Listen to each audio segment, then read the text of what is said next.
Hello friends, welcome to my channel Manbhavan Kahaniyan. आज हम आपको सुनाने जा रहे हैं मुंशी प्रेमचंद की कहानी दो सखियाँ, चंदा और पद्मा की कहानी, जो एक दूसरे को पत्र लिखकर अपना हाल बताती थी। चलिए शुरू करते हैं इस कहानी को। प्यारी पद्मा, तुम्हारा पत्र पढ़कर कुछ दुख हुआ, कुछ हंसी आई, कुछ क्रोध आया। तुम क्या चाहती हो यह तुम्हें खुद नहीं मालूम। तुमने आदर्श पति पाया है। व्यर्थ की शंकाओं से मन को अशांत ना करो। तुम स्वाधीनता चाहती थी, वो तुम्हें मिल गई। 2 आदमियों के लिए 300 रुपये कम नहीं होते। उस पर अभी तुम्हारे पापा भी 100 रुपये दिए जाते हैं। अब और क्या करना चाहिए?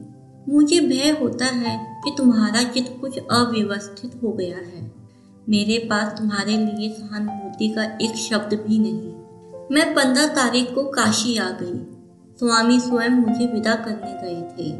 घर से चलते समय बहुत रोई। पहले मैं समझती थी कि लड़कियां झूठ मूठ रोया करती है। फिर मेरे लिए तो माता पिता का वियोग कोई नई बात ना थी। गर्मी, दशहरा और बड़े दिन की छुट्टियों के बाद 6 सालों से इस वियोग का अनुभव कर रही हूँ। कभी आंखों में आंसू न आते थे। सहेलियों से मिलने की खुशी होती थी, पर अब की तो ऐसी जान पड़ता था कि कोई हृदय को खींचे लेता है। अम्मा जी के गले लिपटकर तो मैं इतना रोई कि मुझे मूर्छा आ गई। पिताजी के पैरों पर लौटकर रोने की अभिलाषा मन में ही रह गई। हाय, वो रुदन का आनंद! उस समय पिता के चरणों में गिरकर रोने के लिए मैं अपने प्राण तक दे देती। यही रोना आता था कि मैंने इनके लिए कुछ ना किया। मेरा पालन पोषण करने में इन्होंने क्या कुछ कष्ट न उठाए। मैं जन्म से रोगिणी हूँ, रोज ही बीमार रहती थी। अम्मा जी रात रात भर मुझे गोद में लिए बैठी रहती थी। पिताजी के कंधों पर चढ़कर अचकने की याद मुझे अभी तक आती है। उन्होंने कभी मुझे कड़ी निगाहों से नहीं देखा। मेरे सर में दर्द हुआ और उनके हाथों के तोते उड़ जाते थे। 10 वर्ष की उम्र तक तो यूं गए। 6 साल देहरादून में गुजरे। अब जब इस योग्य हुई कि उनकी कुछ सेवा करूं, तो यूं पर झाड़ कर अलग हो गई। कुल 8 महीने तक उनके चरणों की सेवा कर सकी, और यही 8 महीने मेरे जीवन की निधि है। मेरी ईश्वर से यही प्रार्थना है कि मेरा जीवन फिर इन्हीं की गोद में हो और फिर इसी अतुल्य पितृ स्नेह का आनंद भोगूं। संध्या समय गाड़ी स्टेशन से चली। मैं जनाना कमरे में थी और लोग दूसरे कमरे में थे। उस समय सहसा मुझे स्वामी जी को देखने की प्रबल इच्छा हुई। सहानुभूति और आश्रय के लिए हृदय व्याकुल हो रहा था। ऐसा जान पड़ता था जैसे कोई कैदी काला पानी जा रहा हो। घंटों भर के बाद गाड़ी एक स्टेशन पर रुकी। मैं पीछे की ओर खिड़की से सिर निकालकर देखने लगी। उसी वक्त द्वार खोला और किसी ने कमरे में कदम रखा। उस कमरे में एक औरत भी न थी। मैंने चौंक कर पीछे देखा तो एक पुरुष। मैंने तुरंत मुंह छिपा लिया और बोली, आप कौन हैं? ये जनाना कमरा है, मर्दाने कमरे में जाइए। पुरुष ने खड़े खड़े कहा, मैं तो इसी कमरे में बैठूंगा, मर्दाने कमरे में बहुत भीड़ है। मैंने रोष से कहा, नहीं, आप इसमें नहीं बैठ सकते। मैं तो बैठूंगा। आपको निकलना पड़ेगा। आप अभी चले जाइए, नहीं तो मैं अभी जंजीर खींच लूंगी। अरे साहब, मैं भी आदमी हूँ, कोई जानवर नहीं। इतनी जगह पड़ी हुई है, आपका इसमें हर्ष क्या है? गाड़ी ने सीटें दी। मैं और घबराकर बोली, आप निकलते हैं या मैं जंजीर खींचूं? पुरुष ने मुस्कुराकर कहा, आप तो बड़े गुस्सावर मालूम होती हैं। एक गरीब आदमी पर आपको जरा भी दया नहीं आती। गाड़ी चल पड़ी। मारा क्रोध और लज्जा के मुझे पसीना आ गया। मैंने फौरन द्वार खोल दिया और बोली, अच्छी बात है, आप बैठिए, मैं ही जाती हूँ। बहन, मैं सच कहती हूँ, मुझे उस वक्त लेश मात्र भी बह न था। जानती थी गिरते ही मर जाऊंगी। पर एक अजनबी के साथ अकेले बैठने से मर जाना अच्छा था। मैंने एक पैर लटकाया ही था कि उस पुरुष ने मेरी बांह पकड़ ली और अंदर खींचते हुए बोला, अब तक तो आपने मुझे काले पानी भेजने का सामान कर दिया था, यहाँ और तो कोई है नहीं, फिर आप इतना क्यों घबराती है? बैठिए, जरा हंसिए, बोलिए, अगले स्टेशन पर उतर जाऊंगा। इतनी देर तक कृपा कटाक्ष से वंचित न कीजिए। आपको देखकर दिल काबू से बाहर हुआ जाता है। क्यों एक गरीब का खून सर पर लीजिएगा? मैंने झटकर अपना हाथ छुड़ा लिया। सारी देह कांपने लगी, आंखों में आंसू भर आए। उस वक्त अगर मेरे पास कोई छुरी या कटार होती तो मैंने जरूर उसे निकाल लिया होता और मरने मारने को तैयार हो जाती, मगर इस दशा में क्रोध से ओठ चबाने के सिवा और क्या करती।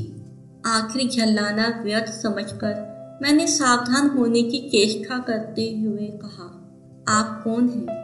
उसने उसी ढिठाई से कहा, तुम्हारा प्रेम का इच्छुक। आप तो मजाक करते हैं, सच बताइए। सच बता रहा हूँ, आपका आशिक हो। अगर आप मेरे आशिक हैं तो कम से कम इतनी बात मानिए कि अगले स्टेशन पर उतर जाइए। मुझे बदनाम करके आप कुछ ना पाएंगे। मुझ पर इतनी दया कीजिए। मैंने हाथ जोड़कर यह बात कही, मेरा गला भी भर आया था। उस आदमी ने द्वार की ओर जाकर कहा, अगर आपका यही हुक्म है तो नीचे मैं जाता हूँ, याद रखिएगा। उसने द्वार खोल लिया और एक पांव आगे बढ़ाया। मुझे मालूम हुआ वो नीचे कूदने जा रहा है। बहन, नहीं कह सकती कि उस वक्त मेरे दिल की क्या दशा हुई।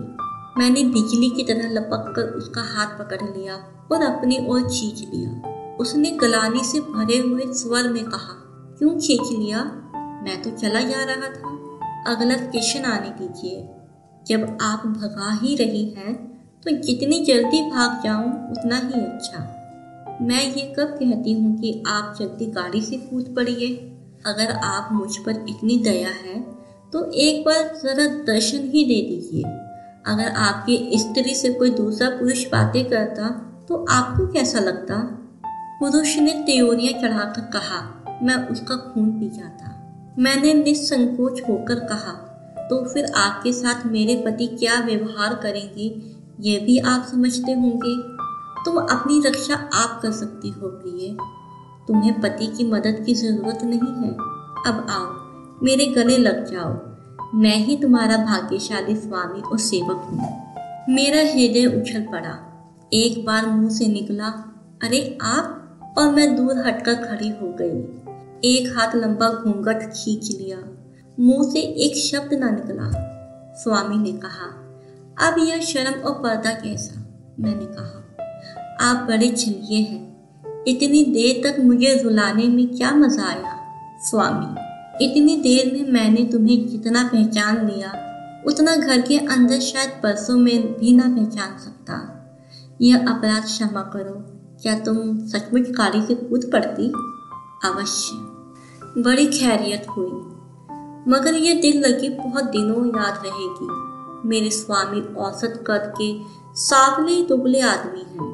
उनसे कहीं रूपवान पुरुष मैंने देखे हैं, पर मेरा हृदय कितना उल्सित हो रहा था, कितनी आनंदमय संतुष्टि का अनुभव कर रही थी, मैं बयान नहीं कर सकती। मैंने पूछा, गाड़ी कब तक पहुंचेगी? शाम को पहुंच जाएगी। मैंने देखा स्वामी का चेहरा कुछ उदास हो गया है। वो 10 मिनट चुपचाप बैठकर बाहर की तरफ ताकते रहे। मैंने उन्हें केवल बात में लगाने के लिए ही यह अनावश्यक प्रश्न पूछा था, पर अब भी जब वो ना बोले तो मैंने फिर न छेड़ा। पान दान खोलकर पान बनाने लगी। सहसा उन्होंने कहा, चंदा एक बात कहूँ? मैंने कहा, हाँ शौक से कहिए। उन्होंने सर झुकाकर शर्माते हुए कहा, मैं जानता कि तुम इतनी रूपवती हो तो मैं तुमसे विवाह न करता। अब तुम्हें देखकर मुझे मालूम हो रहा है कि मैंने तुम्हारे साथ अन्याय किया है। मैं किसी तरह तुम्हारे योग्य न था। मैंने पान का बीड़ा उन्हें देते हुए कहा, ऐसी बातें न कीजिए। आप जैसे हैं मेरे सर्वस्व हैं। मैं आपकी दासी बनकर अपने भाग्य को धन्य मानती हूँ। दूसरा स्टेशन आ गया, गाड़ी रुकी, स्वामी चले गए। जब जब गाड़ी रुकती थी वो आकर दो चार बातें कर चले जाते थे। शाम को हम लोग बनारस पहुंच गए। मकान एक गली में है और ये मेरे घर से बहुत छोटा है। इन कई दिनों में ये मालूम हो रहा है कि सास जी स्वभाव की रूखी हैं, लेकिन अभी किसी बारे में कुछ कह नहीं सकती। संभव है मुझे भ्रम हो रहा हो, फिर लिखूंगी। मुझे इसकी चिंता नहीं कि घर कैसा है, आर्थिक दशा कैसी है, सास ससुर कैसे हैं। मेरी इच्छा है कि यहाँ सभी मुझसे खुश रहे। पतिदेव को मुझसे प्रेम है, यह मेरे लिए काफी है। मुझे और किसी बात की परवाह नहीं। तुम्हारे बहनोई जी का मेरे पास बार बार आना सास जी को अच्छा नहीं लगता। वो समझती है कहीं यह सर ना चढ़ जाए। क्यों मुझ पर उनकी यह अकृपा है कह नहीं सकती, पर इतना जानती हूँ कि अगर वो इस बात से नाराज होती हैं तो हमारे भले के लिए ही। वो ऐसी कोई बात क्यों करेंगी जिसमें हमारा हित ना हो। अपने संतान का अहित कोई माता नहीं कर सकती। मुझ ही में कोई बुराई उन्हें नजर आई होगी।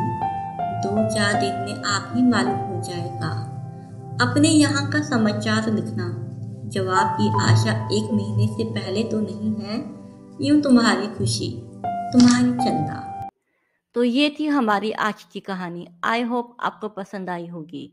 कमेंट सेक्शन में ज़रूर बताइएगा। अब हम मिलेंगे आपसे अपनी नेक्स्ट वीडियो में नए किस्से कहानी के साथ। तब तक चैनल के साथ बने रहिए, खुश रहिए, स्वस्थ रहिए। Thank you.